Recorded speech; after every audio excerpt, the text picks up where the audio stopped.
Hello, everyone, and welcome to our Money Matters webinar for parents. We are so glad that you and your students are joining McGill's amazing and vibrant community of students, faculty, staff, parents, and alumni.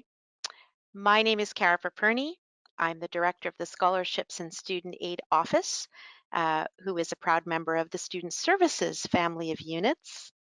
I have also joined the ranks of McGill parent as my eldest is starting her Bachelor of Science journey, so I can certainly appreciate your feelings of pride, excitement, sometimes trepidation as your student transitions to university life. It's also my pleasure to introduce my wonderful colleague, Jessica Lalonde, who is the Associate Director of the Student Accounts Office. She and I are going to be covering everything you need to know to ensure your students' financial wellness, including an overview of aid and award opportunities for undergraduate students, information about paying tuition and fees, and obtaining guest access to e-payment services, etc. Jessica and I each have a prepared presentation, but we have planned for plenty of time for questions.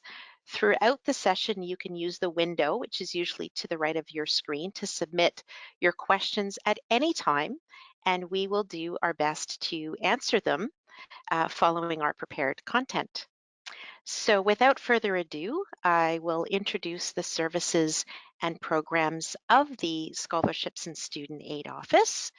Share my screen here, and hopefully you can all see that presentation. Okay,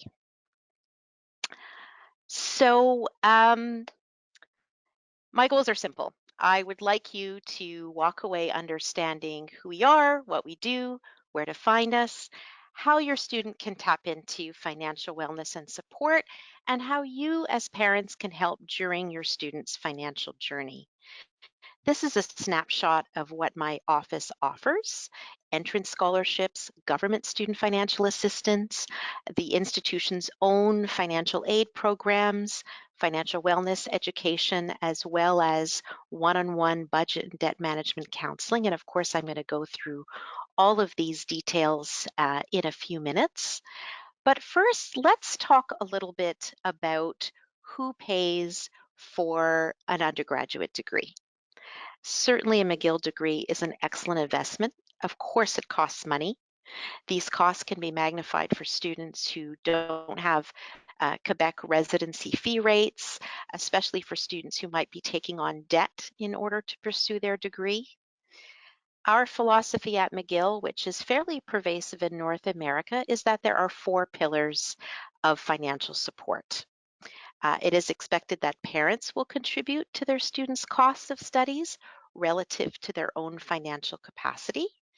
It's expected that students will bring money to the table through part-time work, earnings from a summer job, or perhaps what they earn through scholarships and other recognitions with money attached. Then, if those two pillars are not enough, every Canadian province and territory offers a student financial assistance programs. American students and students from other countries may also have government aid programs at their disposal to bring aid to McGill in order to help with those costs of attendance. And finally, we believe that it's McGill's responsibility to contribute financial resources. We offer monetary scholarships to acknowledge academic excellence, but what I'm really talking about here are need-based supports, which means after a student's other resources are considered, McGill will give a financial aid package in the form of bursaries and/or loans or other interventions to help with unmet need. We don't replace expected resources, but we supplement them. So let's talk a little bit about all of the opportunities and services that my office offers to help make these pillars as strong as possible for a student.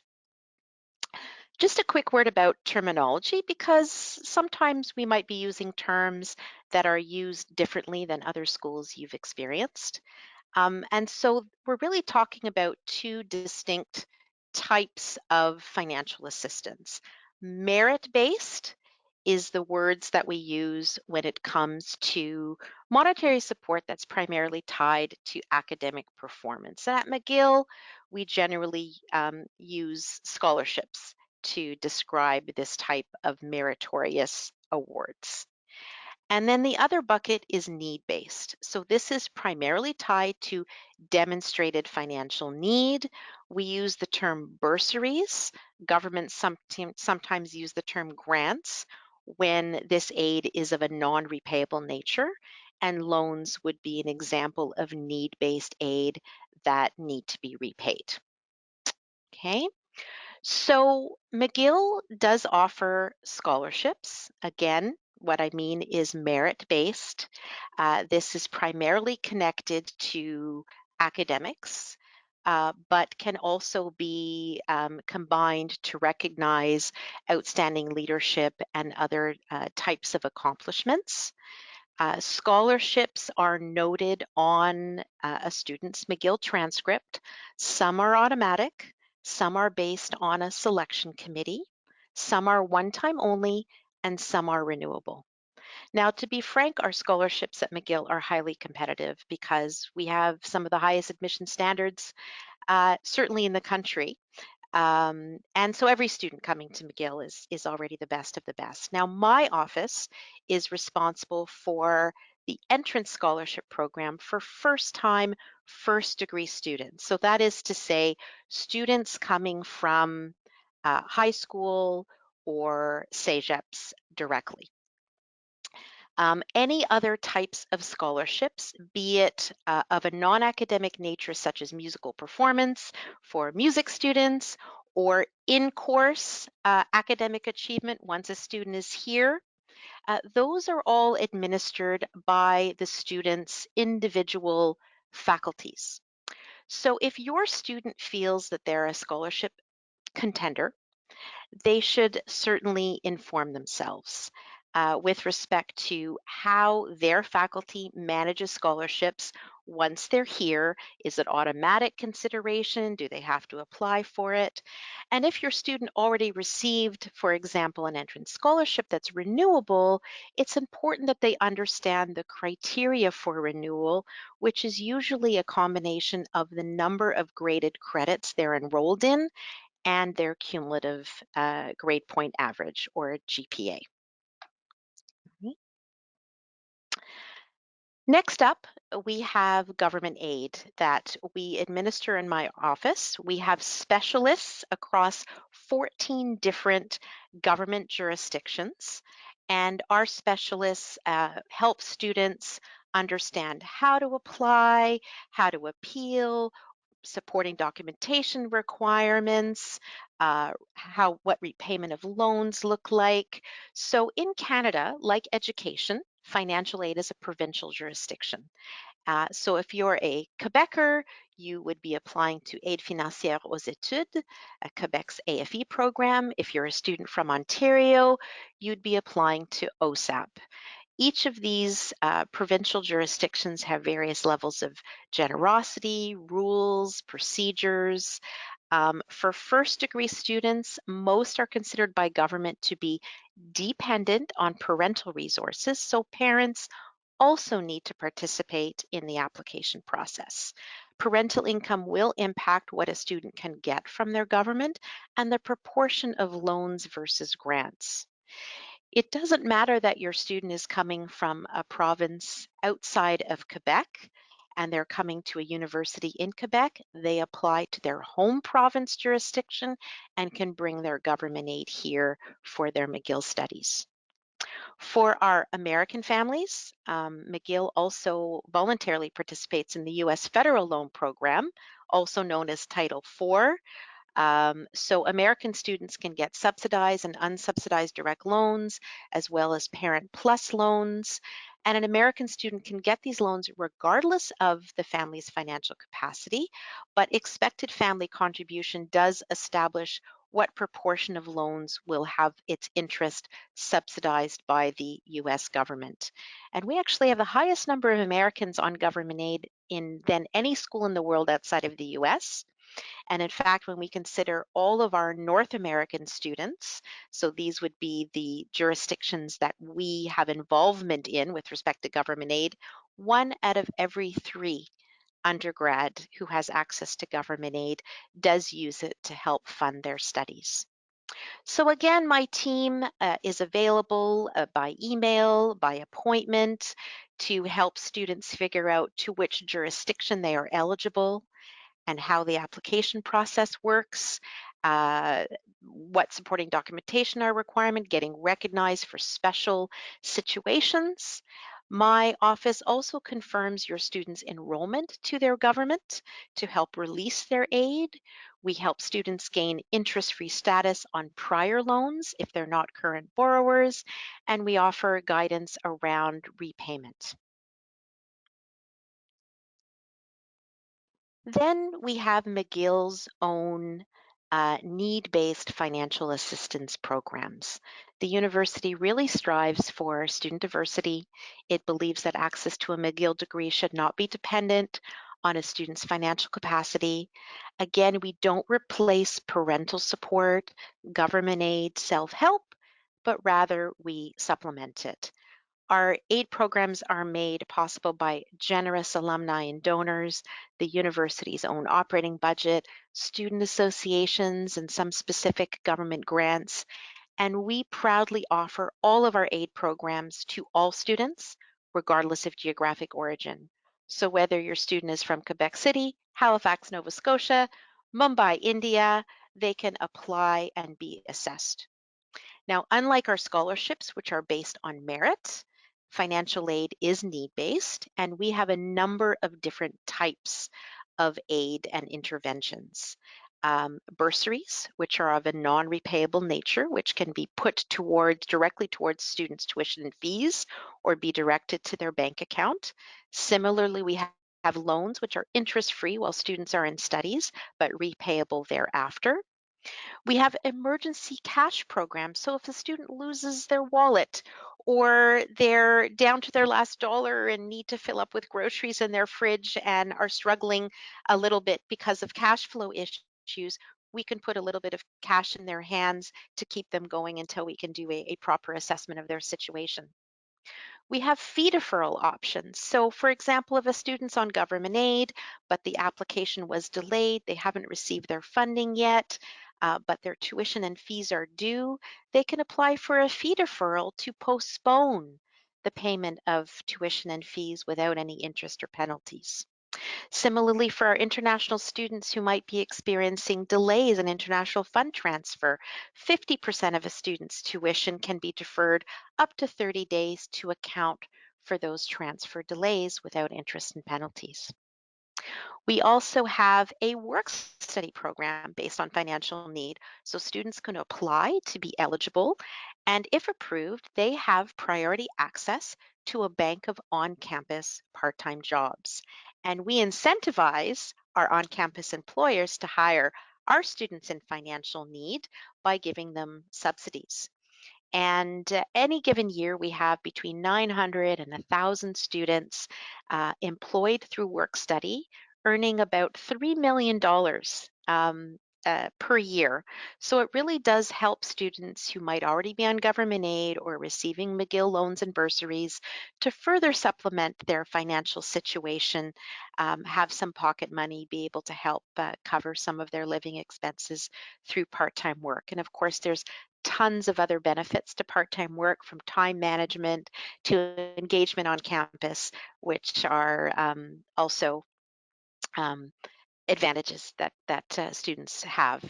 We have a number of other targeted need-based financial aid programs. So for example, mobility has to do with students who would like to pursue an exchange away for a semester to a partner university. Students who want to participate in an unpaid internship or unpaid research opportunity that's endorsed and recognized by their faculty, who might want to go on a field semester or a field course. So these are extra costs beyond the typical tuition, fees, living that we know might be a barrier for some students in order to fully participate in the McGill experience. So again, students can apply and receive financial support in order to cover these types of costs. So who is eligible? Generally, to be considered for need-based financial aid, students have to be full-time, and so that's at least 12 credits each semester. You have to be in a degree program. So this is for bachelor's, master's, PhD students, not for certificates and diplomas, but it's available to all students irrespective of geographic origin. Students have to also be in satisfactory academic standing, which is a CGPA of 2.0. And if they have government aid at their disposal, they have to have applied and accepted the maximum of that government aid and then still demonstrate financial need. How does one apply? All of our applications for in-course financial aid, mobility, work study are all applications within our Minerva portal. Deadlines and timing differ depending on what students are applying for, but to be considered for bursaries and loans can happen any day in the academic year as need arises. So it's not like we have an open and close date and all students have to apply and we line everyone up and we exhaust our funding, whether a student comes the first day of class or comes mid-February. When circumstances have changed, that application is always open and students will then be prompted upon submission whether they need to schedule an appointment with one of our financial aid counselors to have a discussion about their application. And if we make a decision in the student's favor that aid will be provided, then we tailor that package. We set a disbursement schedule that makes sense, and we set a method of payment and direct that aid either to their fee account or to their bank account, depending on a student's specific circumstances. Now, irregardless of a student's financial capacity, absolutely everyone needs to be able to take advantage of and learn good financial habits. We offer one-on-one counseling around budgeting and credit and debt management. We offer workshops also on preparing your income tax returns, and we have a lot of targeted topics that we offer throughout the year. So during the pandemic, we had a special session around managing finances during uncertainty. And so there are a number of different topics that we float during the year and encourage students to attend. And again, no matter a student's financial situation, knowledge is power. Having a plan greatly reduces financial stress. It might be super obvious to you, but you would be surprised how many students are really not equipped with budget skills and don't really know where the money is going unless they make a concerted effort to start tracking and learning the costs of things. So we have a really simple concept. For example, our Frugal Scholar Money Management Budget Pie, just to give you a sense of some of the concepts that we offer to new students. And so the pie represents the totality of resources that are available to your student, and how they cut the pie represents how they're going to spend those resources. And if they don't have enough pie for all the slices, then they either have to enlarge it with more funding, or they have to cut some of their slices to be a little bit smaller to make it all fit. So these decisions are very much value-based. Are these concepts really promote and recognize needs versus wants, that it's not sustainable to live beyond your means? And even to accomplish this pie, setting up your budget, you need to track expenses, which is an eye-opening exercise in and of itself. And having a budget for an academic year, a pie for an academic year, is really a foundation to the longer term financial plan a student has to meet their academic goals and beyond. And again, these concepts are not limited to life as a student. They really are practicing good habits that are important for life. So how can you as a parent contribute to your students' financial success? Well, first and foremost, you're very much a partner in helping your student be able to afford their educational pursuits. Either you have the financial capacity to help, or you can encourage your student to apply for other forms of financial support. Having the money conversation. It is really important for you to manage expectations. Students need to understand what you can help them with when the money is coming so they can build a solid plan with this information. And even if you think your student isn't listening, you have great influence. Reinforcing the importance of creating a budget and having good spending habits, encouraging them to start a budget of income and costs. And a budget is a living thing. It's okay for that to change over time as more information is known or as plans are adjusted. But starting is really our best tip that we could give.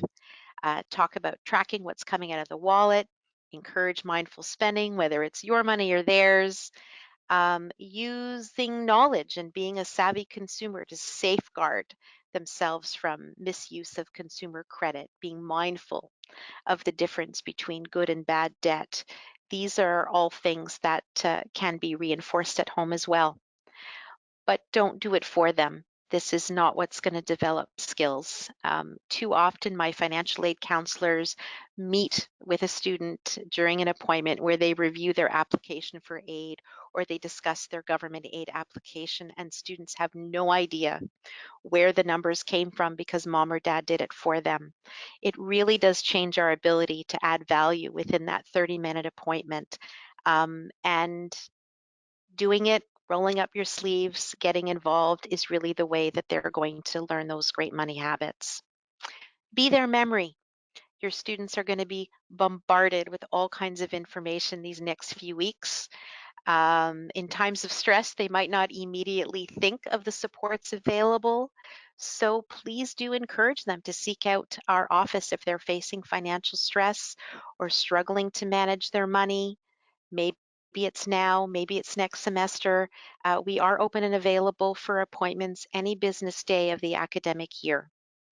One thing to remember, though, is that we have to adhere to Quebec privacy laws.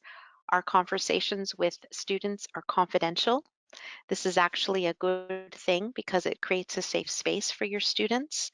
We are not allowed to discuss details of their applications or our decisions with any third party, including family, without student consent.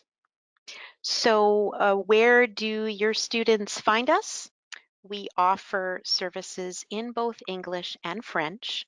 The Scholarships and Student Aid Office is physically located on our downtown campus in the Brown Student Services building, but we also have satellite services, which we offer at McDonald campus in the Centennial building. Due to COVID restrictions, we have opening hours from 10 until noon and 1 to 3.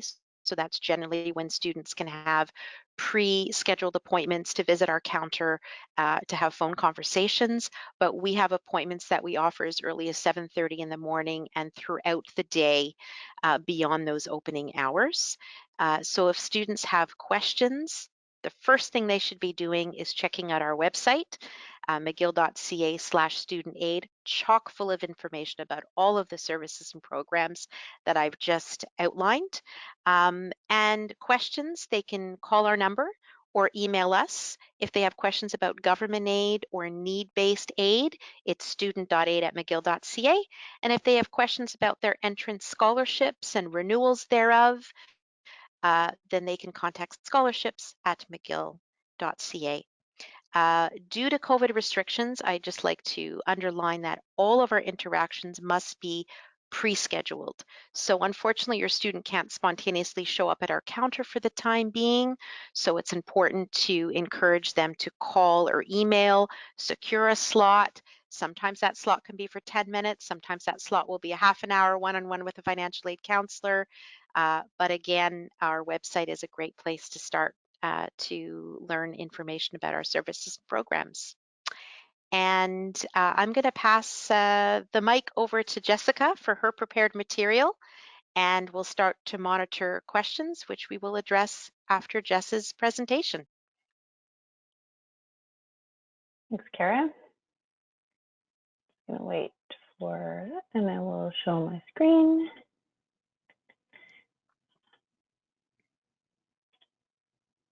All right.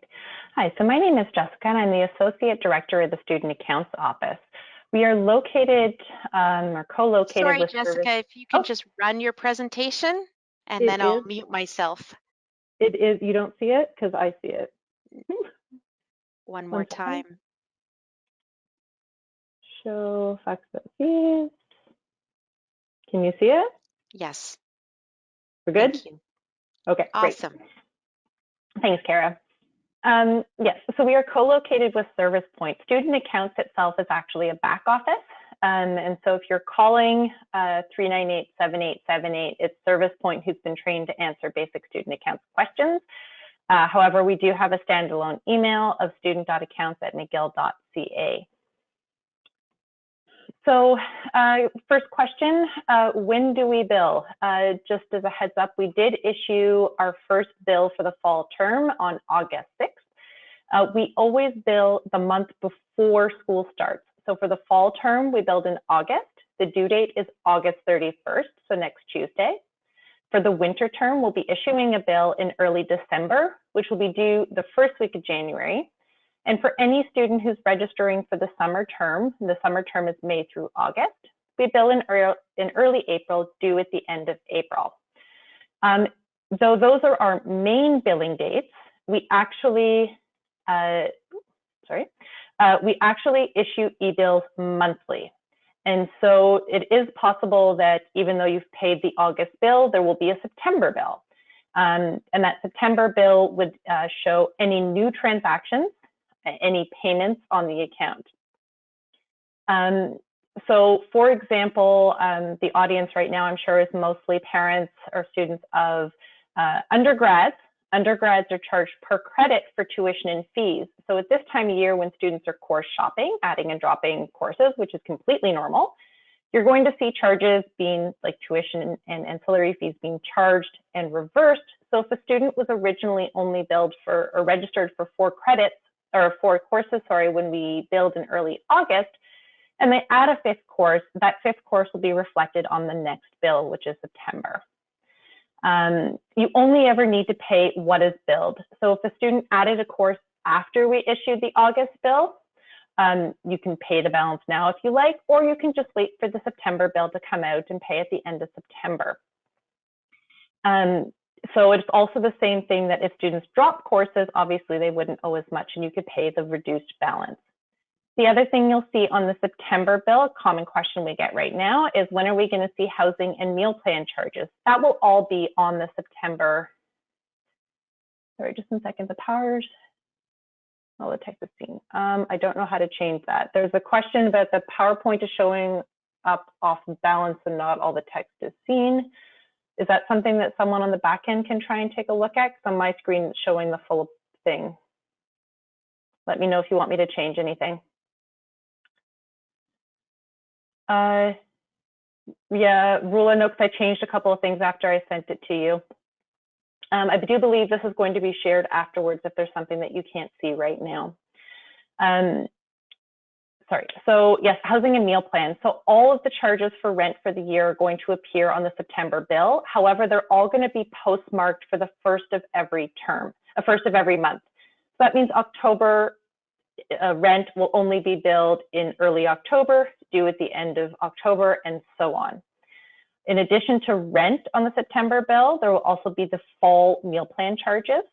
The winter meal plan charges will be on the January bill. And also on the September bill will be as if a student is resident, it will also be reduced by the amount of the housing deposit. So it's important to know that the e-bills are static. It's a PDF document that we issue once a month. If you want to know the current balance, you want to be looking at the account summary by term in Minerva. We liken it to the difference between receiving your paper Visa bill in the mail versus logging in and seeing what you currently owe. E-bill static, account summary by term, today's balance.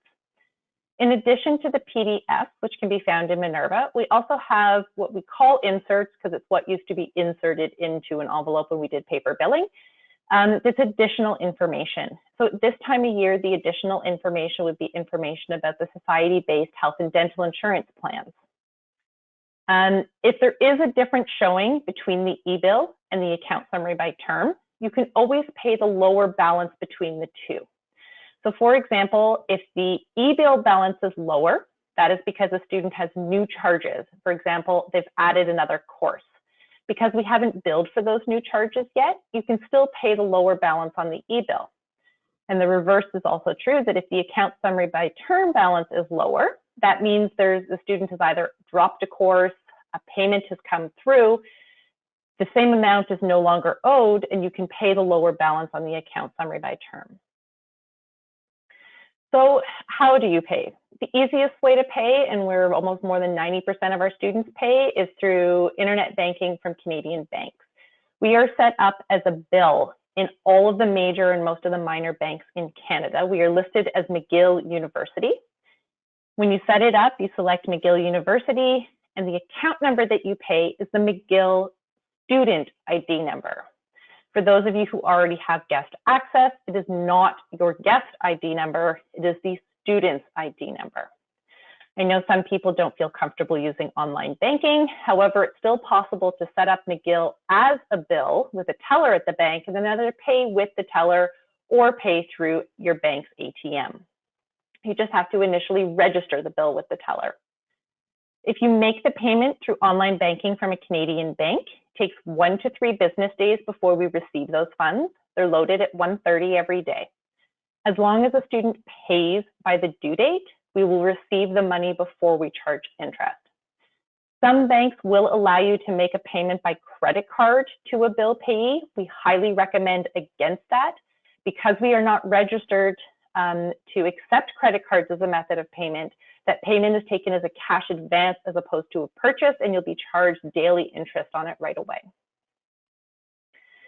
For our clients who are outside of Canada, we have 2 partners that we have contracts with to accept international payments, either Western Union Global Pay for Students or CIBC International Student Pay. For both of them, they work very similarly. From our website on payments, you can go to their links, you enter how much you want to pay in Canadian dollars, what country you're paying from, and it will give you an option of different currencies to pay in. If your option is paying by wire or bank transfer, you're going to get payment instructions. You simply follow the payment instructions, make the payment within 72 hours, and we receive the funds in Canadian dollars 2 to 6 business days later. With Western Union, they have additional partnerships with local electronic funds transfers within countries, like for example, Trustly in parts of Europe or Poly in Australia. And again, you'll be directed to your bank's website to make the payment, and we receive the funds 2 to 6 business days later. For a lot of these payments, it's considered a domestic wire transfer as opposed to international, so there will be slightly reduced charges. We don't charge anything for usage of these services. It is very important that you get a new quote every time you make a payment, and that quote, that when you're actually making the payment, that you include the reference information from the payment instructions, and that way we make sure that we get the money in a timely manner and it reconciles right away to your student's fee account. For people who have already converted their money to Canadian dollars, that it resides in a foreign bank account, you can use CIBC International Student Pay to pay in Canadian dollars. So there is an administrative fee that CIBC will charge you for not converting your money, but sending Canadian directly. In terms of paying directly to a McGill bank account from outside of Canada, we only offer this service if your currency is not supported by either CIBC International Student Pay or Western Union Global Pay for Students. The reason for this is that with CIBC and Western Union, we receive daily files. They reconcile automatically to the student accounts, whereas for payments that are sent directly as wires to us, they need to be processed individually, and unfortunately, we just don't have the resources for the volume of payments that we have coming in. However, if your currency is not listed, there is instructions on our website on how to request our banking information, and we'll provide it at that point in time. It is also possible to send us a check. We accept checks in Canadian or US dollars. If you are paying in US dollars, it will be converted to Canadian dollars on the day that it is received. Please note, with a slow ramp up to being back on campus, we are processing checks, maybe not 5 days a week, but or at least up to 4 days a week for processing checks. But mail getting to us is still slower than usual. Even for mail coming from the US, please expect at least 2 to 4 weeks for us to receive the mail. We do not accept any type of in-person payments at Service Point. We do not accept cash, and nor do we accept credit cards past the original admissions and housing deposits. Yeah. So for guest access, Kara did talk about privacy and that conversations with the student are confidential, and the same applies to the student fee account. We do acknowledge that many students have someone else helping them pay the bills, and we sincerely appreciate all the parents and grandparents and everyone else that's there helping to support a student's education. However, the student is still our primary client, and in order for us to be able to talk about it with anyone else about their student fee account, we need to have the student's permission. This is what we have, we call it guest access. It's very simple to set up. Under the student accounts menu in Minerva, a student can go in and decide who they want to have access to their student fee account. They enter the person's name, email address, secret word. A student can have more than one guest, and a guest can also have more than one student. And the student can also remove these privileges at any point in time. Student accounts, as well as Service Point, can reply to questions from guests specifically about the student fee account, but it will only be related to the student fee account. We cannot talk to you about registration, grades, what courses a student is in. It's strictly related to what is on their fee account, what is owed, how to pay, an explanation of charges if you have any questions. To say the guest student goes into Minerva and puts in their name of their guest, email address, secret word, and it kicks out 2 emails. This guest has to follow the instructions in the email. There's a URL link. They have to provide some personal information, name, address, email address, date of birth, just so we can validate if you already exist in our system. And then the guest will actually receive their own McGill ID number to log into Minerva. If for whatever reason you don't receive those 2 emails right away, sometimes they get caught in a spam filter or junk mail. Check those. If you still don't have them, you do just ask the student to set you up a second time. For additional information, there's lots of information in Minerva. Once you have guest access, you will have access to this. Please, as parents, do not log in with your students' credentials. This is why we have guest access, so that you have your own access into Minerva. A reminder that the account summary by term, current balance, e-bill, static, the balance the day we billed. There's also a section that will show specifically recent payments and unbilled transactions. Come tax time, there'll also be tax receipts. For refunds, as a note, only the student can request a refund. Guests do not have access to requesting refunds. Also, another point of contact, our student accounts website, tons of information on what is charged, how it's charged, and all sorts of other things like that. And a fee calculator so you can see the costs every year. So that was it for me. I will stop sharing. Thanks, Jess. Okay, no problem. Looking at the chat, I don't see any spontaneous questions, but I know we received some advanced questions from parents before the session started. So maybe we can start with those. And I think, Jess, you're very, very popular when it comes to who gets to answer these questions. I know you've already addressed the inability to pay tuition with credit cards, but there was a question regarding overpayment. If for whatever reason there's a credit balance on the student's account, how does that work, and what are the options? Yeah, so we actually allow students or parents to pay up to a full year in advance. Even for some countries, in order to get your study permit, you were required to pay a full year in advance. That's no problem. It will simply stay as a credit balance, which is indicated as a negative balance on the student's account. And the credit balance will simply apply as a payment towards any new charges.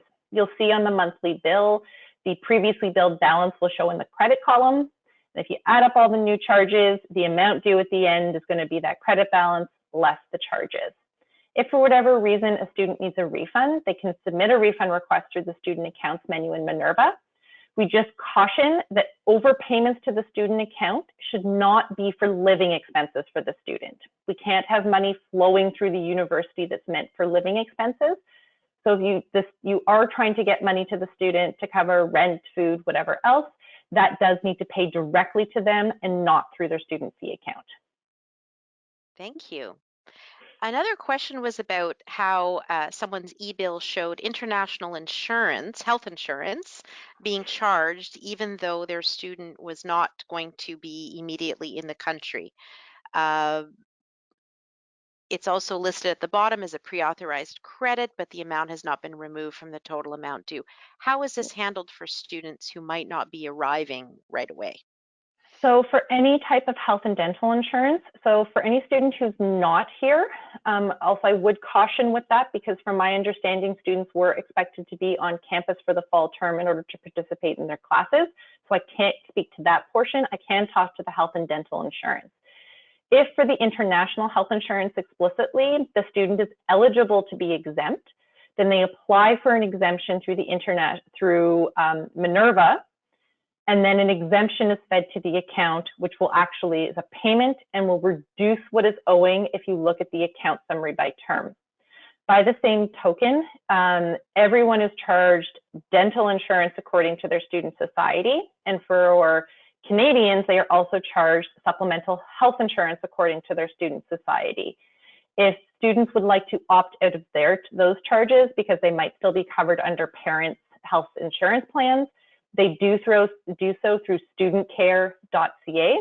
There is instructions on our website under the insurance, as well as there's information on the e-bill, and there's information on the inserts for the bill on how to opt out, and those do come through as credits on the account. However, for any type of health or dental insurance opt-out, including for the international, we only receive files once a week. So it will be up to a week before you would see the balance reduce on the account summary by term.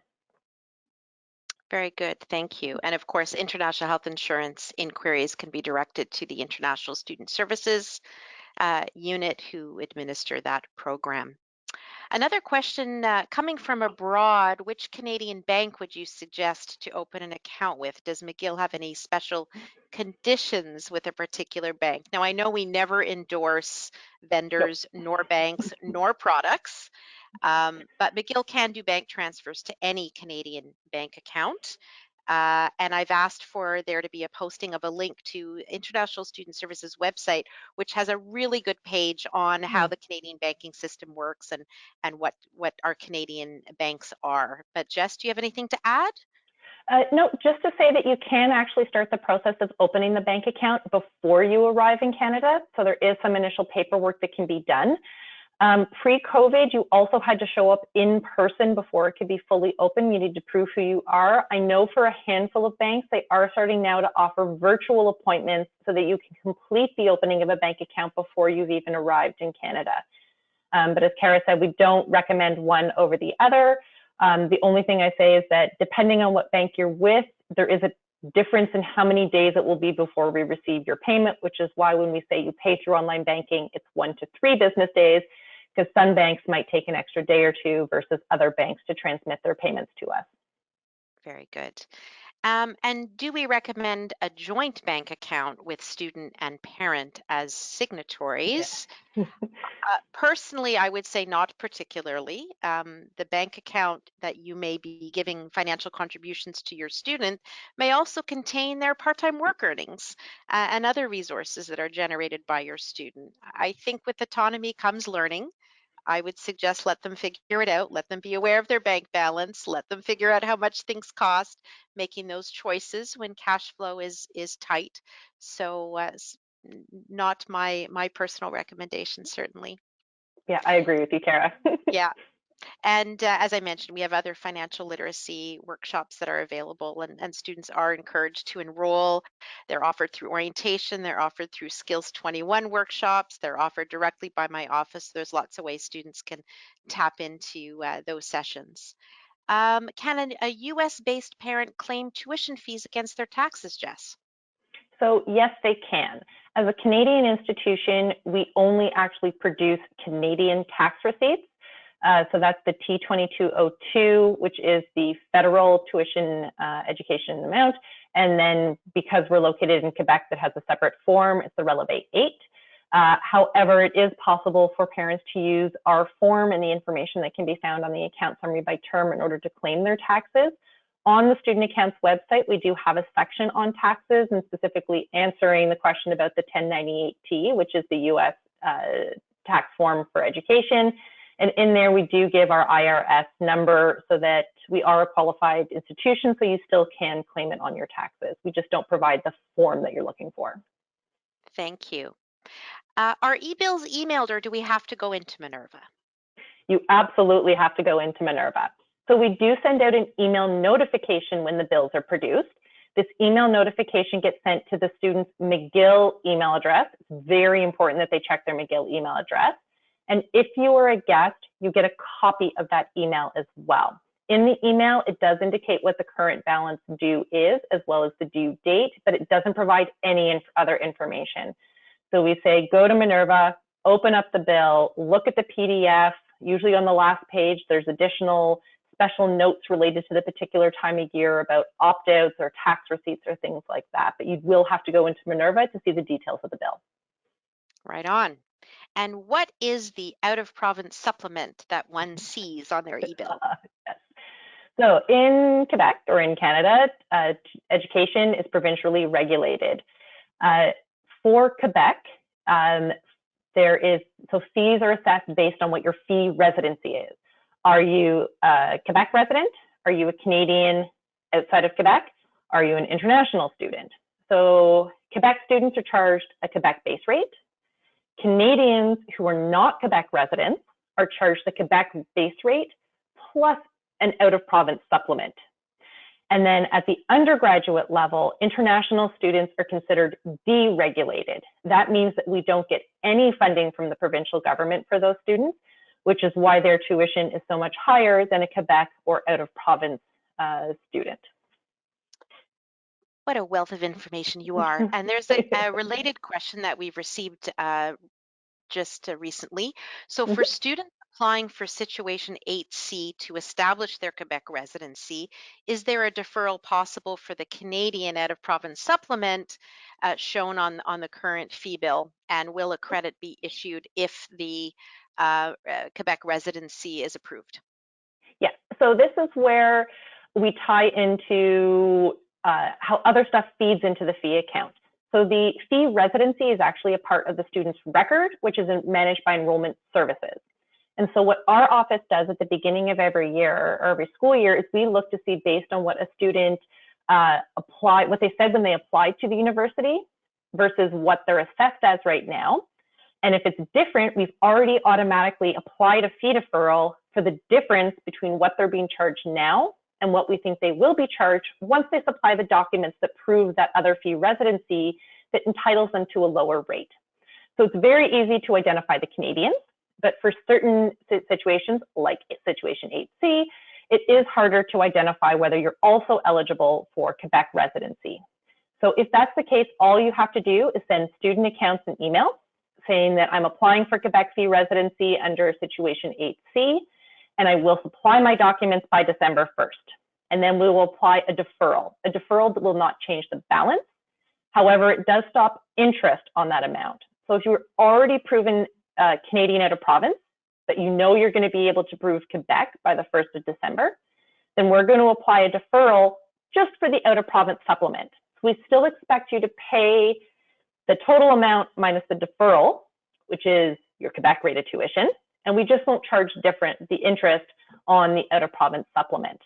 It really is important, though, that you look at the deadlines on the legal documents website for enrollment services, because if you cannot supply the documents by December 1st, you're going to continue to be charged the higher tuition rate for the fall term, and your tuition would only change to a lower rate as of the subsequent term if your documents are submitted later. Very sound advice. Thank you. I'm going to ask you one more question, then I'm going to Yeah. take a bunch. All right. We've paid our first tuition bill, but wondering how room and board will be billed. Can you remind us whether that will be monthly? Yes. So you're going to see all the initial charges on the September bill. You'll actually see it on the account summary by term as of September 1st. And rent is going to be post dated for the first of every month. So our billing process is a little bit different. Is unlike a regular landlord, you don't have to pay us on the first of the month. So October rent, for example, is going to be effective, meaning included in the current account balance on October 1st. We're going to issue a bill a couple of days later, and then October rent will be due at the end of October. But for the September bill, because you've paid a housing deposit, that housing deposit is going to pay against the first month's rent. And so it might pay everything or it might not, depending on what residence the student is in. In addition, is if the student is in a residence with a mandatory meal plan, the meal plan will also be on the September bill. It will be the administrative charge for the year and the food dollars for the fall term. McGill's meal plan is a declining balance meal plan, meaning it's a fixed amount that gets charged, and then as students use it, it will reduce those food dollars. If you have a very hungry student, it is possible to top up the meal plan either directly through the One Card site or through Minerva. In addition, students who are in residences will also be charged a One Card fee. The One Card, which is their physical McGill ID card, acts as a different kind of like a debit card, so for use for things like laundry or for other food services across campus. Well, the meal plan has to be used within the term. Any money on the One Card can carry forward into the rest of the year or into their future years at McGill. Thank you. So we'll move our attention for a short bit to scholarships and financial aid. Our first question is that our son's predicted grades were not enough to get a scholarship, so he did not apply for one, but his actual grades were better and would have qualified. Is it possible to apply now? So our entrance scholarship program really only happens at the time of admission. So it is on the basis of interim grades. Students had two types of scholarships that they could be considered for. We have automatic basic scholarships where no application is required. So even if your son did not apply, he would have been considered on the basis of his grades at the time. Our major entrance scholarship program is not only based on grades, but an application, a separate application with references and essays, and there was only that one opportunity to be considered for a major renewable scholarship. But now, as a stronger student than predicted, if your student does really well in his first year at McGill relative to other students within his faculty and program, he would be automatically considered by his faculty for an in-course scholarship, but also to inform himself about other opportunities that might be available through the faculty based on meritorious accomplishments around academics, leadership, or other types of such activities. The next question is, I'm a parent of a first year American scholarship. Oh, nope, we've already answered that one. Where am I going here? My daughter is a US student. Would we go through the FAFSA process, and would she be eligible for the Pell Grant? So what we're talking about is Title IV, available to American students to bring their government federal assistance to McGill. Not only do Americans have to apply to their FAFSA, but there are a number of other steps they have to go through by applying to McGill to state the types and amounts of loans that they want. So, for example, do you want a Parent Plus or only a subsidized or an unsubsidized loan? So there's an application in McGill's Minerva system to declare the loans that one wants, and that's our way to collect your social security number as well. The parents who might be borrowing, the FAFSA, then there's the master promissory note. So on student aid website /government aid /US government aid, all of those steps are available. Unfortunately, American students who are going to foreign schools, that is outside of the US, are not eligible to receive Pell. Um, okay, let's see what our next questions are. My son was approved to participate in the work study program. Where does he look for the jobs to apply to? So My Future is a student portal of all job and internship type opportunities that's hosted by our colleagues in Career Planning Services, otherwise known as CAP. So it's by student login, My Future, and the host of both on-campus and off-campus job opportunities are there, and the work study specific opportunities are flagged as such. Students who are approved for work study are not limited to only apply to work study jobs, but those are the ones where they're going to get hiring priority because those are the ones we're giving subsidies to the employers for. But My Future is the place to go for all job opportunities, including those related to work study. How does my daughter apply to scholarship? She's a transfer student and received great grades, interested in applying. So, our entrance scholarship program is only for students coming directly from high school and CEGEP. So, as a transfer student, one would only be considered for scholarship through the in course scholarship program within her particular faculty at the end of each academic year. What is the process for US born students who are Canadian citizens and will be considered Quebec residents? Jess, would you like to Yeah. respond to that from a fee assessment perspective? I can. So once you've proven your Canadian fee residency, you will be charged Canadian. There's specific documents that need to be provided in order to prove your fee residency as Quebec, and that is only eligible if you're a Canadian citizen who's never lived within Canada. And within 3 months of arriving in Canada, you establish yourself as a Quebec resident. As mentioned previously, though your fee residency obviously impacts your tuition rate, your fee residency itself is a part of your student record and therefore managed by enrollment services. I've asked the organizers to post a link to the Legal Docs website. On the Legal Documents website, which is a part of enrollment services, you can see all the 14 different situations under which you can claim Quebec residency. It outlines the documents required. It gives images of what the different documents are, instructions on how to submit it. It does have to be the student submitting it. You can't submit it on behalf of your student because you do have to log in. And then it will change. If you can prove all these documents by December 1st, the fee residency for the fall term would change to Quebec. However, if it's only after December 1st, it would only change the winter term. I do believe that one of the proofs is that you have to prove that you've lived in Quebec for 3 months, so something like a lease or a hydro bill with your name on it. And so those aren't documents that you'll be able to provide right away. And so it is possible that you may not be able to change the student's fee residency for the fall term and would only impact subsequent terms.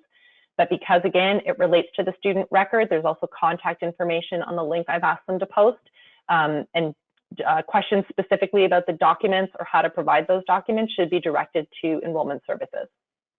Thank you. And just a quick statement around dual Canadian American citizens with respect to government aid.